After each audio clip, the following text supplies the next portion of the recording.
Hey everybody, welcome back to the channel. Today's Down and Dirty. We are talking about blade tip selection on dozers, and I'm leaning over because I am focusing everything right here on our little model today. So I'm going to get back out of the picture and we're going to talk about blade tip selection on dozers. So as you guys know, if you're familiar with GPS, typically you have a couple masts here on the side of your dozer blade, and you can pick between focus points within your GPS software. So for instance, we could say, hey, focus on this blade tip, or hey, focus on the center. Or you know what, we want to focus on this blade tip now. But what does that actually do for us, and why do we actually need that? That was the question I got in the comments. And we've covered this at kind of a high level in a machine, but I kind of want to break it down with a little model here. So what we're going to do is we're going to take my kid's foam dart here, and we're going to let this represent our dozer blade because I can be a lot more dramatic with my blade movements and let you guys know what we're doing. So just pretend that this is our dozer blade.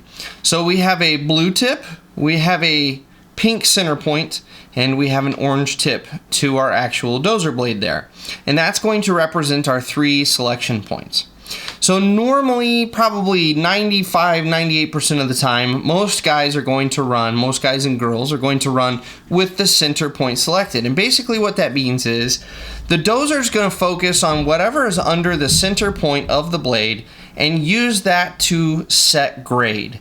So whatever this pink line is over is what the dozer blade's going to follow. And by the way, what am I doing here? We've got a little mock-up of a road. So we've got the crown in our road, and this is obviously dramatized because I really want to accentuate the angles. And then what we've got, even though it's not necessarily straight, is we have our curb, and then we've got the backside of the curb where we've got a little greenbelt area. And just as a really good exercise to kind of take the 3D space and 2D space and make them come together for you, this is what you would see on your GPS screen, right? You've got a bunch of lines. And so what we have to do in the cab, and it helps now that we have 3-dimensional views available to us in our screen, but we've got to kind of take this and interpret it into what it's going to be on the roadway. And so you can see once we kind of fold our lines and everything, there we go. We have our curb, we have back of curb, we have the left and right side of the road with a nice crown to them. So let's go back to our dozer blade. So if we're dozing along and we're moving closer and closer and closer to this crown point in the middle of our road, as soon as our dozer blade, which by the way, as you can see, we're pitching off this way because our center point is still on this plane, our dozer blade's going to pitch. But as soon as we cross over, you're going to notice your dozer blade go whoosh. And now all of a sudden we're following this pitch because our center point is now over the line and it is now reading this plane within the system. Well, what if we don't want to have it flop over? What if we want to keep grading at this angle even though our center point is a little further over here? That's where blade tip selection comes in. What we would do is we would go in and we would now select our blue blade tip and set that as our focus point. And so now, as long as our blue tip doesn't go over the line, we will continue to read this plane over here, and our blade will still continue to follow this pitch. As soon as the blue tip crosses over, bam, now we've gone over. So why would you want this? When does it come in handy? Well, cleaning up along curb lines is a great example. So let's say we were cutting in this curb line right here. What I might do is I might have my either center point or my orange point selected as my focus point, and I'm going to be running my dozer kind of right in here, and we're going to get this grade pretty well where it needs to be. But then I'm going to drop down in the road, and now I've got, if you can imagine we just cut this in, I've got a bunch of spoils kind of in this area that I need to clean up. So now I'm going to select my center point because I want to be able to cross back and forth over this line here without my blade doing funky stuff. So just to be safe, I'm going to select my center point, and we're going to do a push and we're going to clean up those spoils.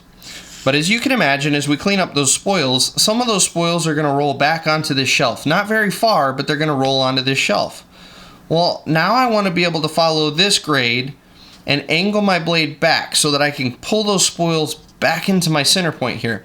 So I'm actually going to select my orange blade tip, and I'm going to keep my tracks down in the road base area. That way I can ride this edge and I can pull those spoils back into the road base. My blade is going to follow this contour here so that I know that this area here, the back of curb, is to grade because we're following this blade tip. And by the way, that's also going to follow the pitch of it as well. And so I can just ride this edge and I'm keeping the pitch and I'm pushing those spoils out into the road. Then I can back up, I can reselect my blade tip right there in the center, and now I can angle and we're gonna push those spoils away. And now you've got a really clean line where your curb goes, and you didn't have to track back and forth and move your machine around to make sure that your blade wasn't pitching all over and bucking all over. Another way this comes in handy is when you're doing the crown. So if we were to run right in the middle, down the center of the crown, you're going to get your blade doing this the whole way, because any slight little variation, because in a computer, we're talking about a very, very tiny thin line. It's not like you've got a foot of fudge room before this blade flips over. It's literally the thinness of a hair that your blade goes over, and now all of a sudden it's pitching this way, it's pitching this way, it's pitching this way. That's really frustrating. But what we can do to cut a really clean crown is we're going to angle our blade off to this side here towards our blue tip. We're going to select our blue tip as our focus point. So now we're going to angle our blade. I'm sorry, we're going to tilt our blade to the pitch of this side, and we're going to run straight down the middle. Because anyone that knows that when you're doing a crown, you don't want to have your tracks and everything running right on the crown, because you actually depress the crown and you don't have a good crown at that point. But if we keep our selection over on the blue tip over here, now we can just run this and we can cut our crown in. Now we're going to back up. We're going to angle our blade to the other side. We're going to select our orange tip. Now our blade flips over, and we're going to do that exact same pass.